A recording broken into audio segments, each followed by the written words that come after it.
Hello and welcome to the Strong Fit Long podcast. Now, this episode is quite exciting for me because this is the first proper episode that is been fully recorded. So you can visit the YouTube channel to get some visual to the voices. You can see my face and my guest face. Now, this week, or this month, shall we say, is a guest is a friend of mine called Ryan. Now, we work together as coaches and personal trainers in a gym that we work with locally. This is really just about talking. All the things we'd normally talk about at work and in our leisure time, but kind of recorded, so you guys out there can listen, gain some great information to really kind of understand a little bit how we program people and our thoughts around nutrition, recovery, programming, adaptivity, and just getting through the bullshit that's out there a little bit with people you might see on Instagram, on social media, and all that sort of stuff where it's just not real. So we're both from backgrounds of sport. So we both are athletes currently. So I am a competitive powerlifter still, and Ryan is currently a natural bodybuilder. We both are drug tested in our respective sports. So it's kind of talking about our training, how that links in with what we do and how adaptive that is. So I really hope you get some good value from this. Now, this is the first episode, like I said, is going to be on proper recording. So it's going to be on YouTube. I'm going to hopefully get it on Spotify with video. If not, I'm sorry, but I tried. I'm not very good with tech.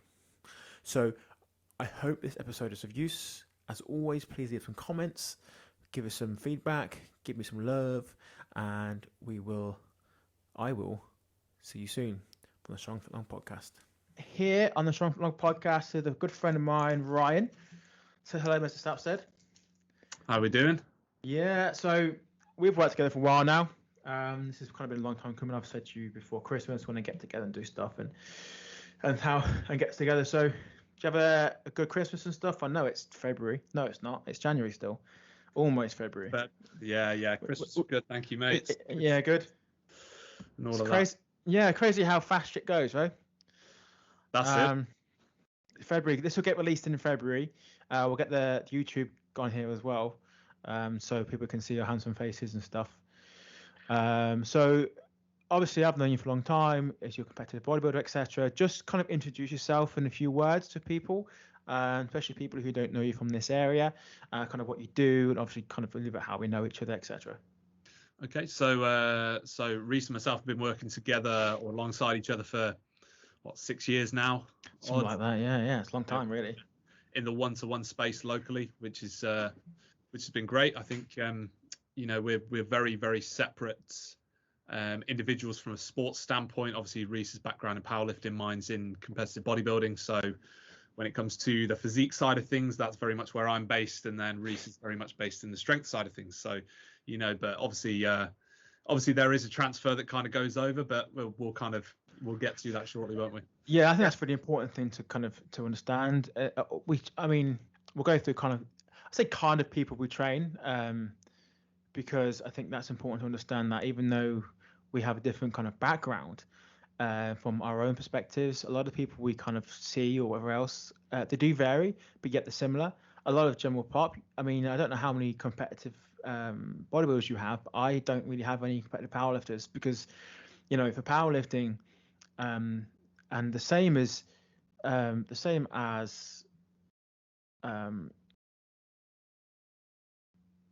there's very much a stigma attached to it all, where the right way or the wrong way of doing stuff. And I'll get into training and stuff later on, because one thing that I said to you was really important, that how we can go through things that are both important to both of us and the similarities between our trainings for ourselves and for other clients, because I think that people get too mixed up in, oh, this is this is that, and I think that's something that's wrong, purely based on how people perceive us, because we both have backgrounds. Obviously, our job is coaching, our job is to help people out, and just because I am a powerlifter and I follow a certain and even in powerlifting, right, so I follow a conjugate system, but a lot of powerlifters, and even ones you perhaps know, don't do that. They don't like that system.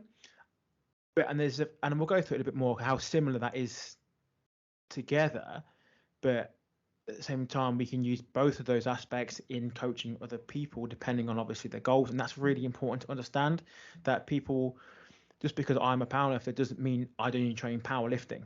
Same with you as a bodybuilder, right?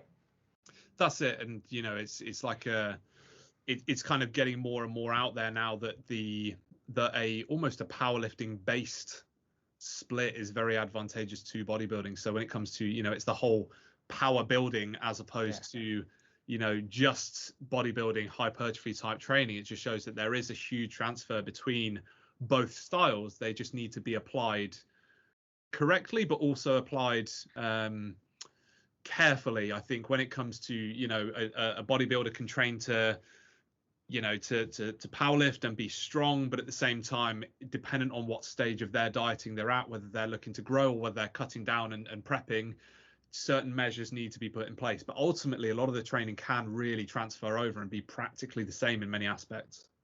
Yeah, and that's important to note. I think sometimes in any sport or any sport that is similar, and we spoke before, so let's go powerlifting a little bit. Is any sport can have the enemies as such, and it's so similar. So we spoke before about powerlifting and how I said to you, and actually correctly you said, how I like multiply powerlifting. I think that's the most purest form of powerlifting, because it's not just it's about a sport you have to learn the skill for.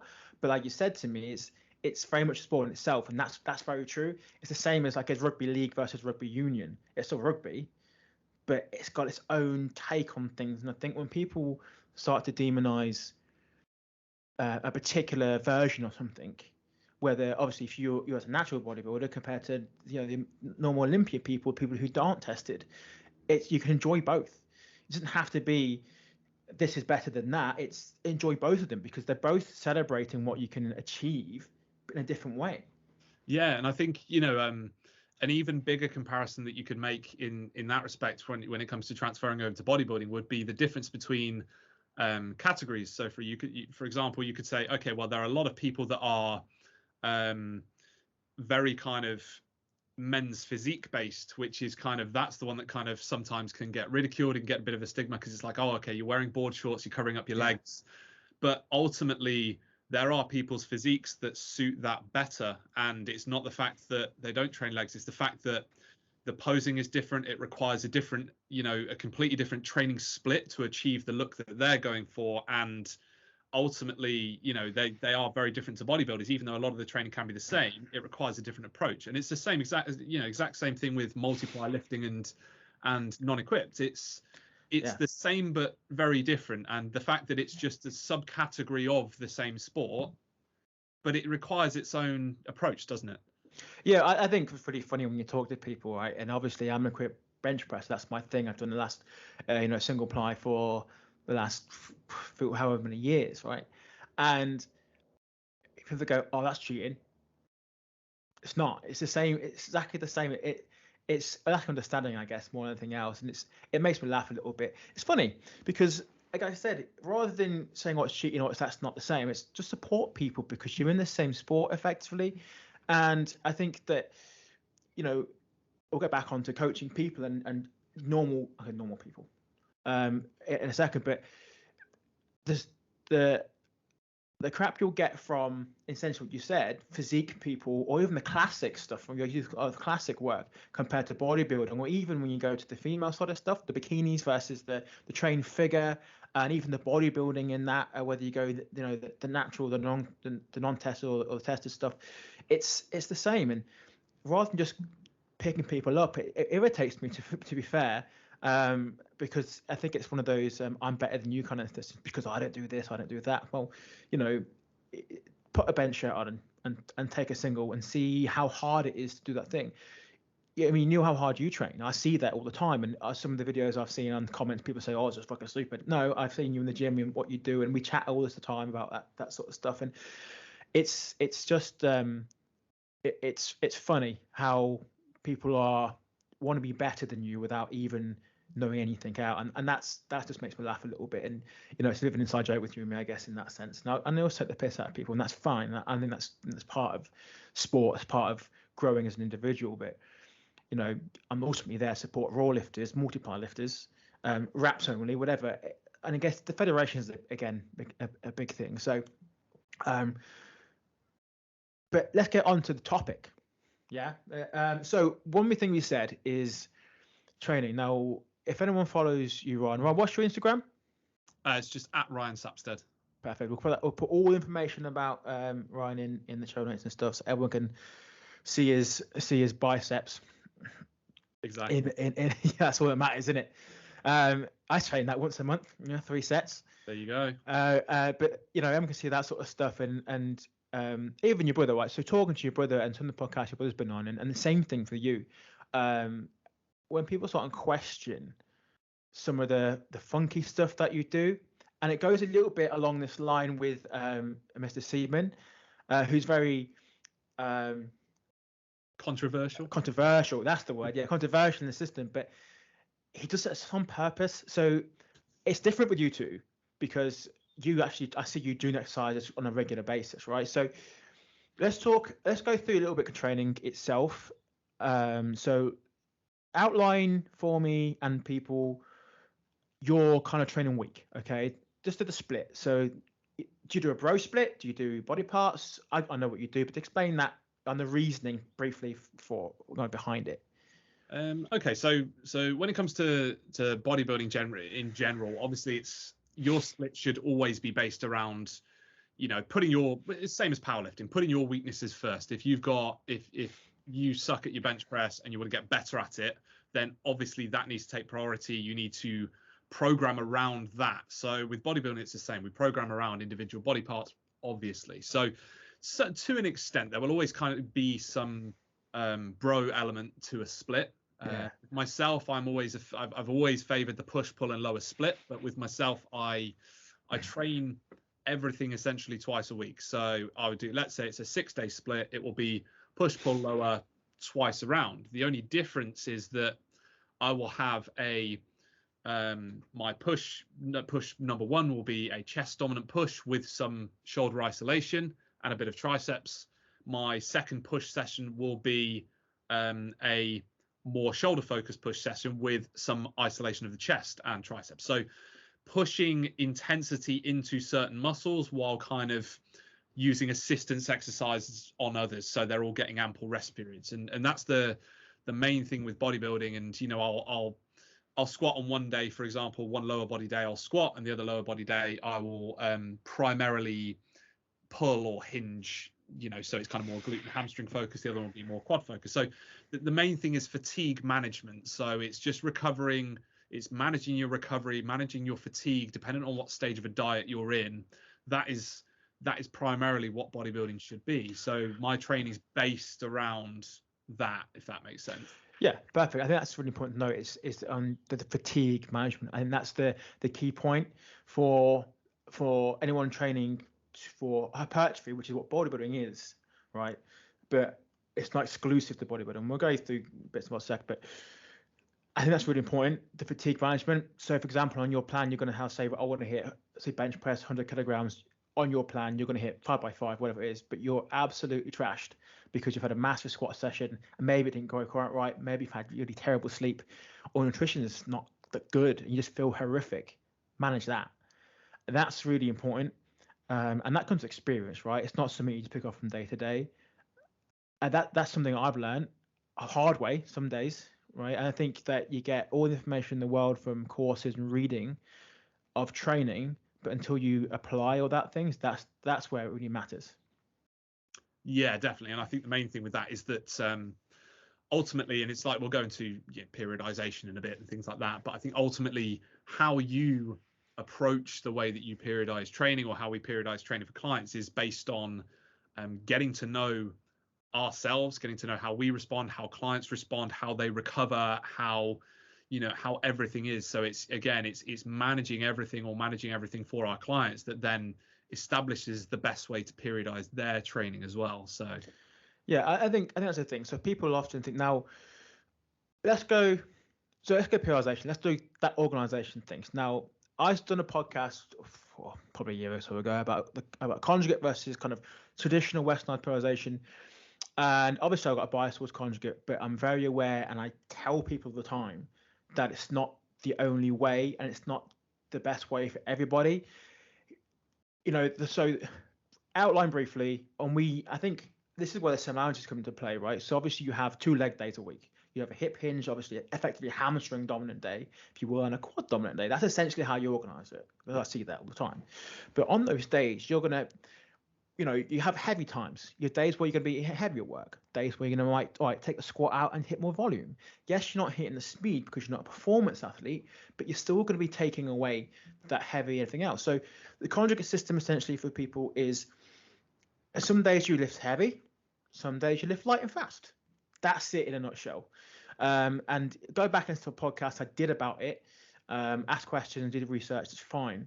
But essentially, the West Side system, at least, is based on 2 max effort, which is a max effort upper body for mostly around for powerlifting. So bench press, a max effort lower, which is some sort of squat, deadlift, or good morning, and then you have the opposite of that. So max effort work is where it's really heavy. So singles, doubles, triples, whatever. And then your speed work will be sets of 10 at like 30, 40, 50%. 3 sets of 10 sets of 3. That's the one. Of that sort of thing. So it's everything's really fast. That's essentially it. Now, periodization as a whole is just a way of saying organizing your training, essentially, right? So do you organize your training far in advance with yourself and clients, or do you kind of err on the side of have everything penciled in where then you can alter things as you need to? So it depends. So when it comes to myself and my own training, I kind of periodize you could kind of say the closest thing to periodization I have is more like a daily or weekly undulating periodization. Yeah. So it is based on how I feel on the day, how I feel on the week. However, the what I have set in stone is going to be particular movements that I want to hit. So this could be, let's say I've got 6 exercises I want to do in a session. 3 of those are pretty much guaranteed to be the same every week for any particular body part. So for example, let's take a lower body day. It's going to be something like there'll be a barbell squat variation. There'll be another press variation, which could be a leg press, hack squats, anything along those lines. And then I'll probably do some kind of single leg variation. So like some kind of Bulgarian, Hatfield Bulgarian supported, or even a single leg press. If I'm feeling like I need a bit more stability, my lower back's feeling a little bit short from the exercises prior, I'll do a single leg press variation. Then anything after that goes based on how I feel on the day. If something's kind of a little bit, not quite right, like I said, if my lower back's feeling kind of a little bit of an ache or a pain that's come from the fatigue prior, then I'll choose whatever I want that's going to complement that. The key thing that I'll apply is that I will apply the same level of intensity that I would anything else, essentially. Yeah. But the way that I periodize my training is those primary exercises, the ones that I know are going to give me the most stimulus and the most growth, get them done how I want to do them. The loads may vary week upon week as as DUP and WUP works, but ultimately there's that level of consistency. With my clients, however, it's kind of I will give a loose guideline. I'll obviously plan ahead exact things that I want them to do, but I will say give a loose guideline. And with check-ins weekly, I'll get responses that show me how they're feeling. I can schedule in deloads. I can tell them when to devolume. I can tell them what to do in that respect. So slightly different, but the same kind of principle. Yeah, I think that's really important. And like essentially, I think that training almost at every level to a degree should be undulating, because everything changes. It's so adaptive. So what you just said there, essentially, again, we'll go link it back to how I train, and we'll go through to another periodization in a second. But how I train is, yes, on a max effort day I have a variation, exactly like you just said. You have a barbell squat variation, could be an SSB bar. I know we don't have we don't have a lot of variation of bars. I use a lot of bands and chains and stuff, but you have a staple. Then you have one that kind of complements it, or at least I do. Yours is a different variation of something to hit, your quads, leg press, maybe doing a hack squat, whatever. And I might hit good on good mornings instead. And then you hit some single leg stuff, which is super important because I need to make sure I'm balanced. So there's so similarities on there, and I tell exactly the same process as you. Sometimes at necessity of everything's been fucking used, so you have to change your accessories, or at least what I call my accessories, and I guess you would as well. Am I doing lateral raises? I'm going to do lateral raises with dumbbells or on a cable, depending on what's available and how I feel and what I've done last time. Am I doing a 3-week block of dumbbells, or how I'm doing a dumbbells? Are you doing a more leaning forward one, a standing, a seated, a chest supported?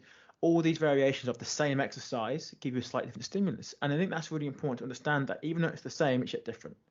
Because that when it comes to organizing training, if I said to you, right, you got to do all this exercise, and you go, but I fucking can't, because A, the kits have been used, or you feel like shit. Look, if I said, right, you're going to go into squat variation, and well, my lower back's trashed, I need to do something else. Okay, well, even in that sense, single leg exercise, even though the load's going to be lower, particularly if you're doing dumbbells, it's still going to be aggravating that position because you have to brace, and you lost your brace. There's also variations with that. And I think that learning to be adaptive and learning to adapt your own training, and then obviously us as coaches do that the same thing for other clients.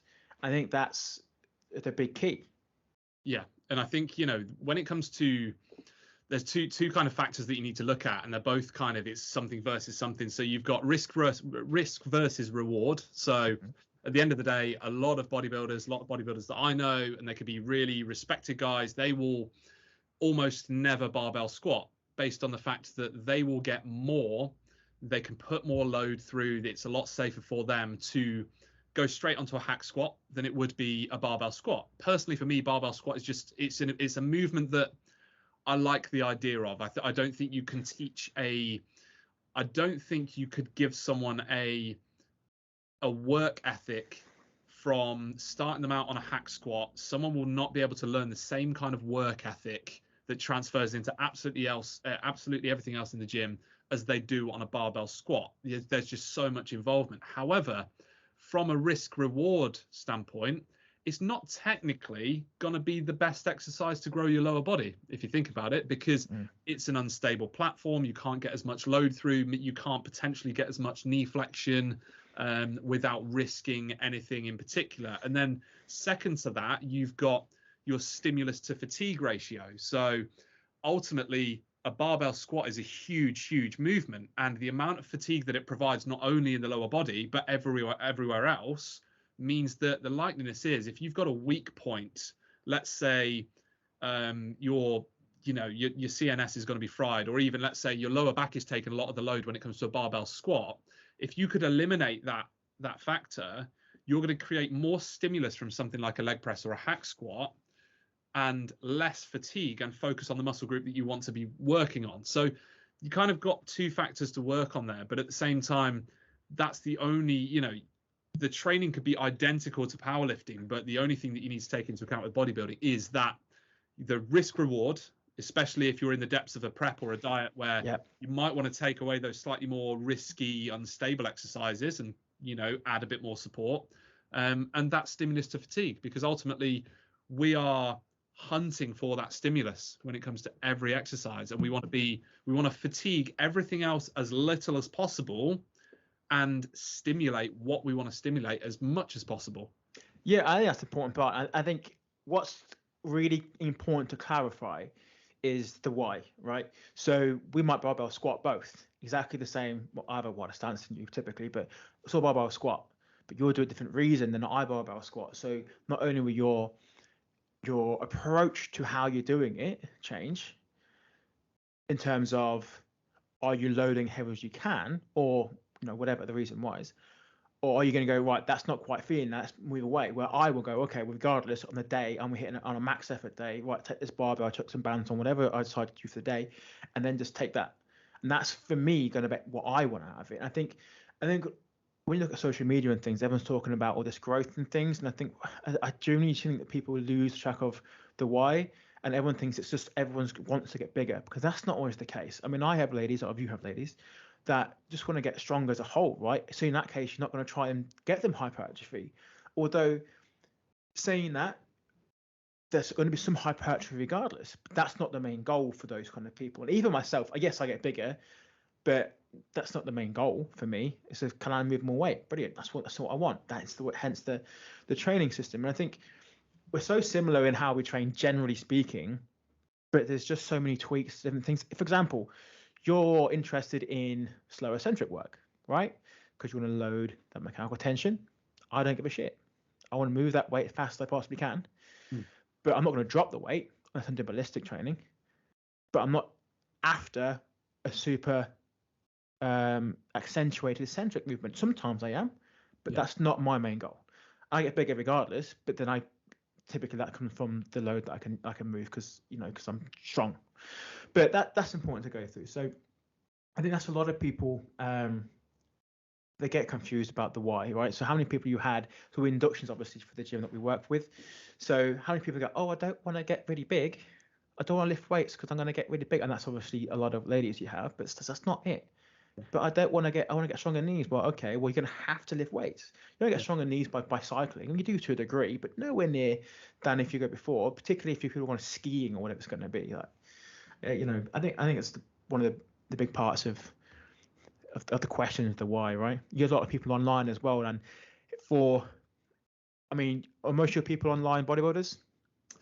No, not at all. And you'd be surprised the amount of people, generally speaking, I'd say probably, let's say 8 times out of 10, if someone comes to me, they will say, one of the first things they will say is, look, I don't want to compete, or I don't want to jump on stage. And again, that's the kind of downside of social media, is that you do get association with something. If people see you only powerlifting, hitting big lifts on social media or in person, when they approach you, the likeliness is they will, if they want to get stronger, they will say something like, look, I want to get a bit stronger, but I don't want to take it to the extreme, because ultimately what you and I do is both very extreme in its own right. So that's the primary thing. They will come to me and they will say, look, I don't want to compete, or they'll go, oh, never say never, and just joke about it, which is fine. It's absolutely fine.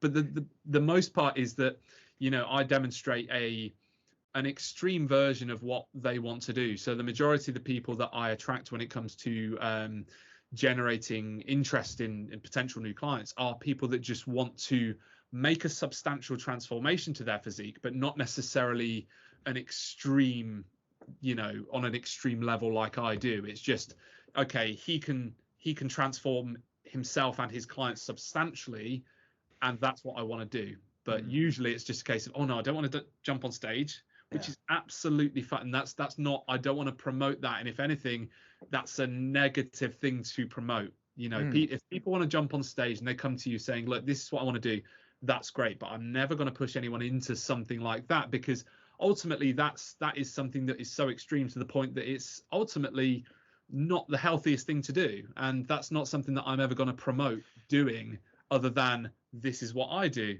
Don't necessarily follow it.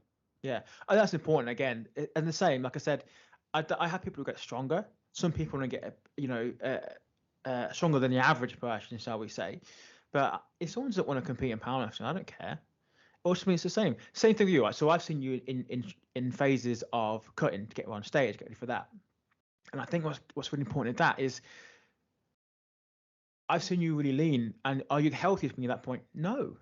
It's not, like you said, it's not a healthy perspective, but it's what you have to do. Right now, I'm the heaviest I've probably ever been. I'm 315 pounds, whatever it is.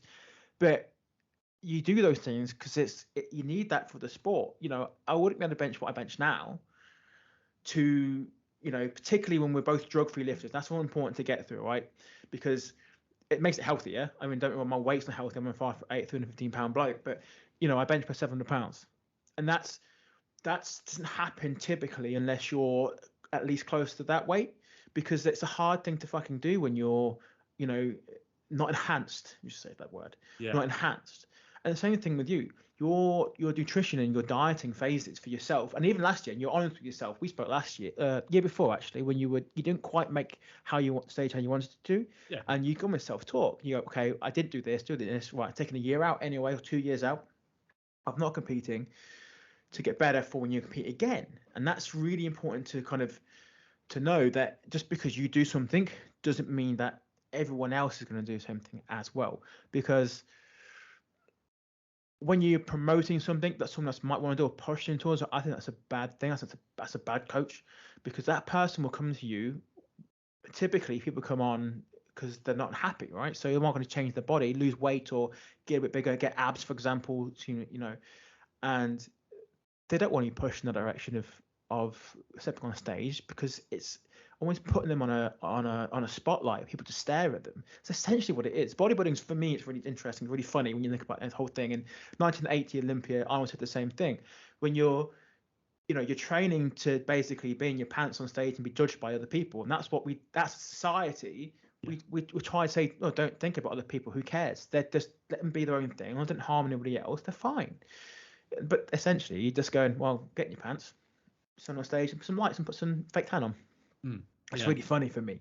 But that's the thing. So let's go a little bit down a different side of things. So we spoke, obviously, I said to you, get some kind of nutritional side of things. And I think one of the things, obviously, so our nutrition is different, right? So obviously, when we look at this, it's always going to be different because of where our goals are going to be. Not necessarily right now. I'm obviously trying to be heavier for my goals. You're trying to still stay lean enough, so when it comes down to this year, you're competing, aren't you? Yes. Yeah. So when it comes to start your cutting phase, that's not going to make a massive impact, or having to go through a massive cut to lose so much weight that actually affects your muscle mass, right? And actually it means you can do it properly. Now I'm going to quickly turn this light on. So yeah, so talk a bit about kind of your, not about your, how do I say, food necessarily now, but what do you do to make sure that you're not gaining excess weight? What's your calories? Obviously, we spoke about calorie surpluses to build muscle. We spoke about that, but we do, generally speaking, you need a calorie surplus to have that energy, that fuel to help build that muscle, right? So a lot of people say, oh, I'm going to bulk now. I'm going to eat this, that, and the other. And it's known as, well, people know it as I'm dirty bulking. And you've done that, right? But you're very flexible with how you do everything else. So you'll always be relatively lean stuff. But then I think the other day you posted, what did you post on Instagram or your stories? You had some ice cream. I don't know what it was. I can't remember what it was. I was jealous though. Yeah. I mean, the thing when it comes to like a few things to kind of consider when it comes to bulking, like it depends on what stage you are, because if you go from, let's say you go from competition lean to starting to want to increase your weight, there is almost going to be you've got to give a bit of leeway. You can call it the recovery diet or the recovery phase, which might be a week or two of higher calories. Or you could go down the route of a reverse diet, which would just be gradually increasing your calories after a certain time. So you could go through the recovery diet for a week, let's say, of increasing calories. Then you're going to bring yourself to maintenance. And then from there, you're going to aim for a specific, or to stay within a specific target of weight gain. And generally speaking, this could be, I believe it's around 1% of your total body weight per month, which may, depending on the stage that you are, seem not very much at all. So for example, if I diet down for a show, and let's say I'm about 100 kilos now, and I diet down for a show and I'm about 85, 86, I will gain in that first week or two about, let's say, 4 or 5 kilos. Sometimes I have gone to the extreme and gained about 10 to 15 kilos in about a week before, but that's another topic about binge eating after a show and stuff like that. That's a whole different thing. But after that, let's say, recovery period, where you're giving your body what it really wants and it craves, you can then start to go into very slow reverse. And then from there, you want to aim for about 1% of total body weight. So let's say I go from 85 to 90 kilos, then 1% is a month is essentially going to be just under 1 kilo a month of weight gain. What will happen after a couple of months is that the likeliness is, if you're kind of working up and eating relatively clean, you're going to start to get a bit of a plateau when it comes to not the weight gain itself, but your hunger and satiety in general. You're going to find yourself struggling when you're increasing calories to actually hit those calories as, I don't like the word clean and dirty, but ultimately as with those kind of more nutrient rich foods, as opposed to you have to start adding in more nutrient dense foods, so or calorie dense foods. So let's say, for example, you're living on chicken and rice, and then you get to a certain point where at the moment I'm pushing 4,000 calories a day or so, and holding quite well, but I'm struggling with my appetite right now, which means I have to then start leaning towards things like bagels and cereal and stuff like that to actually get more out of my day, because it will get to that point where a certain element of the dirty bulk is sometimes necessary. The main thing with the dirty bulk is that people like to it's the reason it's demonized, and I wouldn't say it should be demonized, but people take it to a whole new extreme of not actually tracking their intake and just eating everything, assuming that it's going to go on and pack on muscle. And so much, yeah, that's it. And it's going to pack on some muscle, but at the same time, if you're putting on a little bit of muscle each month and your body fat's going like this, when it comes time to cut down again, you're going to have to either drastically cut calories, unless you leave yourself a really, really, really long amount of time, or you're going to have to sacrifice some of that muscle that you've built in order for that body fat to come down. So that's why it's kind of better to take a careful, meticulous approach. So body fat is increasing, but at a steady rate. Yeah. And that's one of the things that, so famously, Ricky Hatton, post boxing match, would have he gets so fat. I've met fat Ricky Hatton. I say fatter than obviously boxing lean, but that's what you said before, where he just goes OTT the other way. And for someone like that, you make a shitload of money from there, so it's slightly different in that sense. But I think that's what's really important to note, and that is, it's awareness. You've got to be aware and almost self-talk to a degree, where you're not just doing it for the sake of it. It's you're going through a system of increasing calories. Now, you're going to make sure that obviously when you're doing a strength sport, strongman massively and found famously that mass moves mass, right? So if you're Eddie Hall trying to deadlift 500 kilos, he was fucking huge then when he did that. Yeah, compared to right now, because what 200 kilos there, and I think he's 6'1", 6'2". He's not humongously tall when you compare him to your Brian Shaws, Hattor Bjornstons, who are 6'8", 6'9", and weighing the same sort of thing. But that was the year when Hall won World's Strongest Man, and then from there he changed it out. I think that's something to really look at. That fact that it's organized bulking, organized calorie surplus, but like you said, it's knowing when to do it. Do you have in your head a particular surplus calorie goal, or compared to where you are, to make sure you're building enough muscle but without getting too fat? Yeah, I think the main thing is to keep in mind, so the calories will change all the time based upon activity. So I can say, okay, well, I'm currently on pushing 4,000 or so. Is my weight going up by X amount per month? Has it hit a bit of a plateau for 2-3 weeks? Okay, it's hit a plateau. What can I do? I can either, if I'm looking to go up, I can either increase my calories, or if I'm really, really, really struggling for appetite, I can try and decrease my activity elsewhere somehow. Yeah.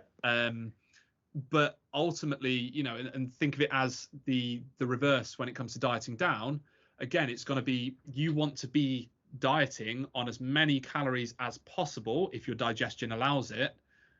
So when it comes to dieting down, you want to ideally just increase your output until you absolutely have to take away those calories. Yeah, I think someone said to me, I say to people all the time, people want to lose weight and things, they go, I'm going to cut down to 1,500 calories a day. I go, why? They go, oh, is it really fast? Yeah, but if you do all that, if you take away that many calories, and say, for example, you and I can lose around 3,000 calories, right? That's something we are fortunate to do. That just comes with training and activity and stuff. But if you go down too fast, you've got nowhere to go, and it's going to be a miserable time going down from there. I had to lose six kilos for my first meet in 6 days. That was horrific. That was just all cutting water, basically, through eating fucking soup. That's about all I ate for a week. Got down to wanting to go, but that's a sporting background. So it's performance based. But was I shit? It wasn't the best. But that was my first ever competition. And I'd been drinking the week before as a big thing. But it's such a thing where people really want to, and young lads, I think, more than anything else, where the dirty bulk, as we say, where they just eat utter shit. And then I think it's really important to note, and if people go and visit your page and stuff, that even though you're a bodybuilder, you're flexible as shit. You eat a lot of good, healthy food. So right now, when you're in a decent percentage of body fat for what you kind of need to be, you are a healthy person. You know, that's what people need to aspire to kind of be like, unless you've taken the extreme. So do we think that Brian Shaw and Hattie Beyonce, those big guys who are, I don't know who's in the things now, the Stoltmans, are healthy, generally speaking? No, because they're fucking enormous and they're fat as shit because they need that for their sport. Yeah. But when you don't do that anymore, you come back. Dorian Yates is a classic example, right? Whether he takes gear or not now, it's irrelevant. But when he was competing and being the best bodybuilder potentially of that era, and definitely of the era, to be fair, and he created how it all changed back in the mid-90s and stuff. When he stopped doing that and stopped competing, that all came away, or at least the extreme came away, because he didn't need it anymore. Yes. Yeah. So when I stopped competing, that 200 pounds turns down to 250 because I don't need to be that weight anymore. And that's what people understand. A lot of people, the rugby guys. So you have Martin Johnson, Neil Back, all those older England heads, and even other people in England, of course. They don't play rugby anymore. So now they're so much smaller because the demand for that sport is less. And now they're healthier now than what they perhaps were when they were playing, because it's not about performance. It's about being their well-being and just their welfare and things. So I think that's really important for you to understand that when you're trying to get good for a sport, you might not be the healthiest person. It's like the biggest total of all time in powerlifting, regardless of raw or whatever, even like raw. So the biggest total of all time raw is just Oliveira. It's like 2,600 pounds, fucking phenomenal, fat shit, but biggest total of time. But when he stops competing, I'd like to think he drops a load of that weight down because he's going to want longevity in his life, and that's a really important part. And in some ways, you can say bodybuilding, particularly natural bodybuilding, is a healthier sport than a lot of other sports because you have to really look after your body, and nutrients is really important for not just protein. Everyone knows you need protein, but the other factors that help inflammation, help digestion, help everything else that we do, and the energy you have to actually train hard.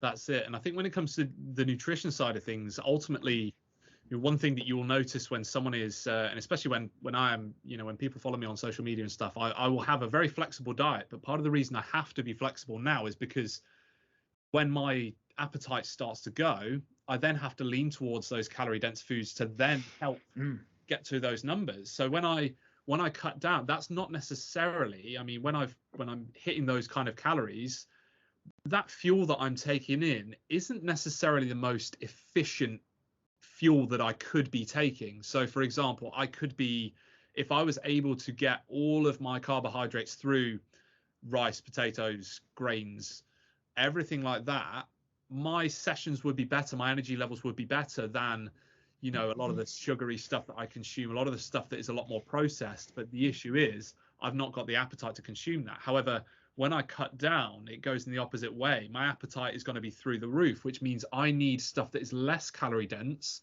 more voluminous. I'll live off potatoes and rice because I can have so much more of it. So naturally, my diet will kind of clean itself up in a way as I start to then go down, because calories then become precious and you want to make the most and get the most volume out of all of that as well. So and what you're saying about, when it comes to natural bodybuilding being healthier, the part of the reason that it is healthier is because, yes, we put our bodies under a lot of stress, and as natural athletes, arguably, I wouldn't say we have more to recover from than the enhanced athletes, because ultimately being enhanced enables you to push your body to a point where that a natural person couldn't. But equally so, it will then aid in recovery and allow that recovery. With the natural side of things, we have to take a similar but slightly different approach to, again, allow the recovery that we're not getting because we're not enhanced. And it's the same with anything. This also means, yes, the process is slower. It takes us a lot longer to get to, natural bodybuilders are peaking in their late 30s as competitors, as opposed to, the guys that are in the enhanced leagues that are essentially peaking in their late 20s early 30s if they're lucky. So, it's important to kind of almost know that, yes, there are certain aspects of the sport that are healthier, but the main thing is that we just need more time for everything. We need more time to grow. We need more time to diet. There's just so many things to consider. It's all just comes down to time. Yeah, and that's the important thing. We'll get some shit from that, by the way, just so you know, from when I said enhance is as healthy as natural, but that's fine. Who cares? I'll take it. I like Yeah, that's fine. You get that from anywhere, don't you? I think along that lines is, and we'll go on. We'll finish up. We'll go one more subject matter in a second, but I think along that lines is the fact that it's again, it's understanding the thought process behind it, and you just kind of outline exactly how you view it, especially when you're in the dieting phase. Calories are precious, so you need to get as much food as you can. And I think that comes from, obviously you can have your rice and chicken, etc., but you're also going to have other foods that, I'm going to use the term bulkers, because you're gonna make sure you get the volume from your greens and your low calories, high volume foods, all your stuff that grows from the ground or comes from trees, comes from plants. That's ultimately where that comes from. So if you need calories and you, like you said, your nutrition's down, that's when a Snickers can come in handy, right? Or top of ice cream, as we know you like. But that's fine. I did turn the light on. It's a bit distracting, isn't it? But that's okay. Right. The last thing then I think is really important for us to talk about is, because I get asked this a lot, and you will as well. Nutrient timing. Okay, so our jobs don't necessarily allow us to eat exactly when we'd like to. For example, I've eaten twice a day. That's it. Once for breakfast at 6 o'clock, and then about an hour and a half ago. But that's just part of the work. But that's not ideal. But how important do you think nutrient timing is in the terms of food intake, not just around training, but as a whole? So as part of your regular day, do you think that being it consistently, having the same or even frequency, so 6 meals a day or 3 meals a day, whatever, do you think that's better or worse, and why? I think there are a lot of arguments to be had whether it's more beneficial from a digestive standpoint if you have more meals a day. I'm pretty sure a study came out somewhat recently that actually showed that the best amount of, from a volume standpoint, from a frequency standpoint, how many meals a day is actually deemed best was something like 4 meals a day is what it concluded. So, the kind of, let's say the old school gym or bodybuilding stigma that you should have 6 meals a day and you should split them up and put them in Tupperware and have them every 2 hours, let's say, that's kind of been debunked a little bit. I mean, the only exception would be how large those meals are, how good your own digestion is, what phase of a dieting phase you're in. If you're cutting, then you want those, you potentially want those kind of smaller meals more frequently, more from the standpoint of like keeping you mentally stimulated as well as, satiated, as it were. So that kind of knowing that you've got another meal very soon is a very precious thing when it comes to dieting down. Whereas if you're going in the opposite direction, it's almost advantageous to space your meals out because they're likely to be bigger. And then the gaps between those meals are going to have to be smaller meals that are, let's say, more snack based, because you need those extra calories and you're aiming for a higher calorie target. So I think, the main thing to look at is digestion, whether you can digest it. If you're like some of those people like myself, like you said, you've had 2 meals today. I've had one very large meal just because it's all I've had time for. And that's just how it is. But again, it's whether your digestion allows it, but it's also just down to each individual and what their lifestyle allows. We can't always be, you and I have got the luxury of sometimes going home for food and we can kind of cook things at the time we want them. Sometimes we have to be a little bit more convenient and just pick things up where we can. And, not everyone's got the luxury of preparing things on a daily basis. Some people have to prep in advance and, so I think lifestyle is a huge factor along with just, all the digestion and things. Well, I think lifestyle for most people is probably the most important factor, because we could say, right, 4 meals a day, like you said, the study potentially says that is best. They go, but I can't do that. Well, that's the best thing. But that's the same thing as organizing a training program where you say, well, this is the best. I could give you the best training program in the world, makes you a better bodybuilder. But if you go, well, I can't fucking do that, it's too much too often, then it's the worst training program in the world. If you can't stick to something, it's terrible for you. And I think some people get so caught up on what other people do. As a young lad at the gym asking me questions about things, says, oh, this person does this, and kind of famously now, I think it's things. Chris Bumstead is one of the faces of the physique world, and the classic bodybuilding things in Olympia. And everyone asks us, "Oh, this is what Chris Bumstead does. This is what Chris Bumstead does." Like, cool. Are you Chris Bumstead? But no. So do what good for you, man.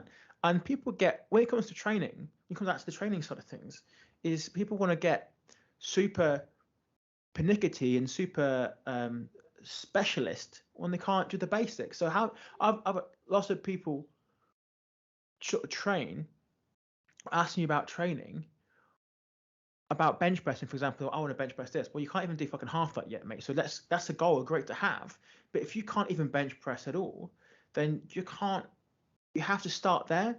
And then people don't like being told the truth, and that's a really important part of things, because the best answer, I had this somebody the other day, the best answer to any question you ever get is the worst answer. And that is, it depends. Yeah. Because everything's different, right? So what works for me might not necessarily work for you, right? So we have a banter right here about your bench press being shit, but your goal is different to mine. And what works for me, all I do is hammer my triceps. That's not going to work for you, because that's not your goal. You do an arm day where you hammer your triceps. I don't do that. I have triceps 3 times a week. That works for me. My squat is maybe 4 working sets at 90%, maybe whatever it's going to be. That's not how you're going to organize it, because it depends on what your goal is. It's the same thing with the timing. If you've got someone who's working in London, or a trader or a businessman or a CEO or that sort of stuff, their time's going to be massively different to someone who's working in Asda. And it's kind of down a little bit to that person to take responsibility, to be honest, and say, okay, well, I know I can eat in the morning, make time to eat in the morning, because everyone, or most people, can get out of bed half an hour earlier. Okay, great, I can eat that. And then, what am I going to do for lunch? Well, I don't know what I'm going to do for lunch. Well, prepare lunch. If you can't think of something, when you go out, make healthy choices. If you can't prepare your lunch for the next day on the day before, that is Sundays for that. People, I think it's really important to take ownership of your choices and what's available to you, rather than just going, well, I can't do this, I can't do that, what's next? Well, we know what to do. It's whether you're willing to do it or not, and how much from the perspective of strength or powerlifting or bodybuilding or gaining weight or cutting, of how important that is to you, and whether or not you think that it's worth enough time to get out of bed 10 minutes early, half an hour earlier, or prepare your lunch times. On sometimes all it needs to be is your lunches, because for the average 9 to 5 person, that's going to be their only or their main meal they can eat away from home. Yeah, and I think the main thing with that is that you've got to ask someone realistically, yes, how committed are you, for one, but also how committed are you to just make that small subtle change that could then yield a result? Because a lot of people will just go, oh, well, I want to eat 6 meals a day because that's what, sounds best. But at the moment, I'm only getting 2 meals and I'm just like snacking throughout the day. I'm like, okay, well, let's focus on getting that 3rd meal in if you can. If you're really committed, all you have to do is make that slight change. It's because they assume that commitment is total commitment. Yeah. We have to go from one extreme, or the situation that they're in, to a whole nother extreme. It's like we go back to when people approach us and they say, well, I don't want to get too strong. I don't want to get too big. Don't worry, you're not going to get too big. Like, it'll take you a long, long, long time, especially if if you've been doing it as long as us.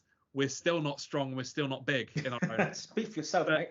Yeah, but that's the thing. But it's one of those things where people will just assume that there's got to be an extreme element to it, and in reality, the best diet, the best training plan is the one that requires the least amount of change to give the biggest result. Yeah, I think sometimes people underestimate that one little thing, as you said. People overestimate what they can do in a year or a month, and underestimate what they can do in several. I think that's a really impacting fact. I mean, how many people have come to you? I've had a bloke come to me once before, and he says, "Well, I want to drop a couple of stone. First one question is, well, why 2 stone? Why is that your number? And the second thing is, but I don't want to start drinking. So okay, well, what's more important, a can of Stella or dropping that weight? Because you don't have to drink Stella every night or a bottle of wine every night. But then there's also that assumption that they have to totally stop that thing. Exactly. It's including those things, right? So if you went on, even you, right? So when you're cutting phases, and when you're getting ready for a show, you're still making sure you have those things that you enjoy, because then it's easier for you to stick to that. And I'm going to use the term extreme. It's not extreme typically, but rigid nutrition. When you go, well, I have to do this. That's what I have to do to get where I want to be. And I think that's people think they have to go all in, and that's a term of all in. So we're not all in because we have lives.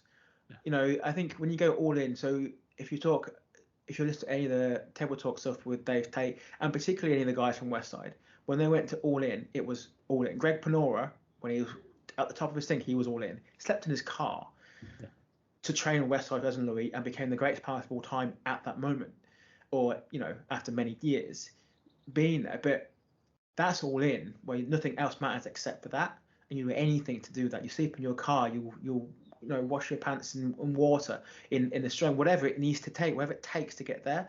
And I think that maybe if I was younger, or got into this even earlier, maybe that's the route you take.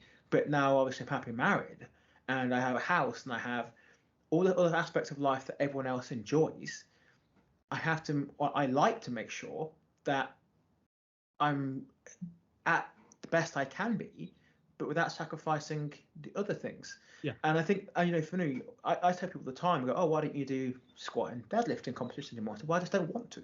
Because for me, having just bench press, one, I'm quite good at it, but having just one thing to focus on means I can focus on it better than worrying about everything else in my my training. Like I said to you today, before we started recording this call, my training today was shocking. I had half an hour, got what I could do in half an hour after my ability, etc. But that's the best I can do. And for me, that's really important, because yes, I can't get an hour and a half, whatever I'd normally like to try and do on a dynamic effort day, but I did something. And sometimes something's better than nothing. So, and that's really important. And you have to go all in to kind of get where you want, right? Yeah, and it's all situational at the end of the day. Like you said, it depends on your own situation and what that allows to, because a lot of people will tend to, like we said, people tend to jump to the conclusion that everything has to be extreme, but they almost forget that. They don't forget. They think that they're in a situation where they can't change anything because they have to change everything. They don't. Perfect. In reality, you've just got to make the best of the situation that you have. And that could be, like you said, if you've only got half an hour to train, you're going to work around it. For yourself, it'll be, okay, I'm going to do some mobility stuff. It might be a case of, okay, I've got half an hour to train. I want to get stronger. I'm going to choose my movements wisely. I want to get the most bang for my buck. Oh, I'm not sure how. Okay, well, maybe I'll ask so-and-so.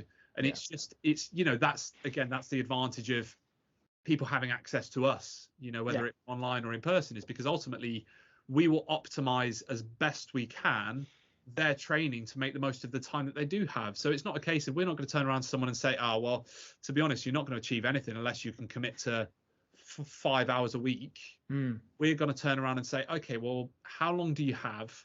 What's your schedule like? How long do you actually have to train? And then we'll kind of go into nutrition and stuff like that. And we'll go, okay, well, if you've only got 45 minutes 3 times a week, let's make that the best possible 45 minutes from a training standpoint that we can. And let's just kind of work on those other things and cross those bridges when we come to it. Yeah, it's always small factors, like building blocks you can add on and add on and add on. And maybe actually when they start to really enjoy it, the benefits, they can free up another 45 minutes or a bit longer each time. And I think it's priorities in that sense, isn't it, mate? So, mate, we'll leave it there because I know you've got a client call to get to. A really pleasure, and thank you for coming on, of course, and I'll see you tomorrow at work. But I think it's been really useful for people, hopefully, to listen to us. And the reason my screen's got shit, because I'm using the normal thing and it got dark, so hence the lamp turned on. It's still terrible, but that's fine. I want to get a camera like yours, mate, because it's so much better than mine. Yeah, but all right, an influencer, the ring light and all of that. Yeah, I think that's important. But thank you so very much for coming on. Just quickly, I just put out, and you can text me all your details. I put it in the the notes, etc. But just tell people how they get hold of you or visit your page or ask you questions, mate. Yeah, so it's my YouTube is Coach Ryan Sapstead. My Instagram is Ryan Sapstead. It used to be Ryan Sapstead PT, but in America, PT means something different. That means physiotherapist, and that is something that's not. So there you go. So yeah, it's Ryan Sapstead on Instagram, and yeah, I put out a lot of exercise and occasionally some nutrition content and all training stuff. So feel free to check it out. Yeah, perfect, mate. Well, thanks very much. Enjoy the rest of your day. And we'll see you in a bit. So thanks for joining in, people, if you've been on, and we will hopefully maybe do another one some point soon. Well, later on. All right. Thanks, guys. Take care. Thank you, my friend. Take care.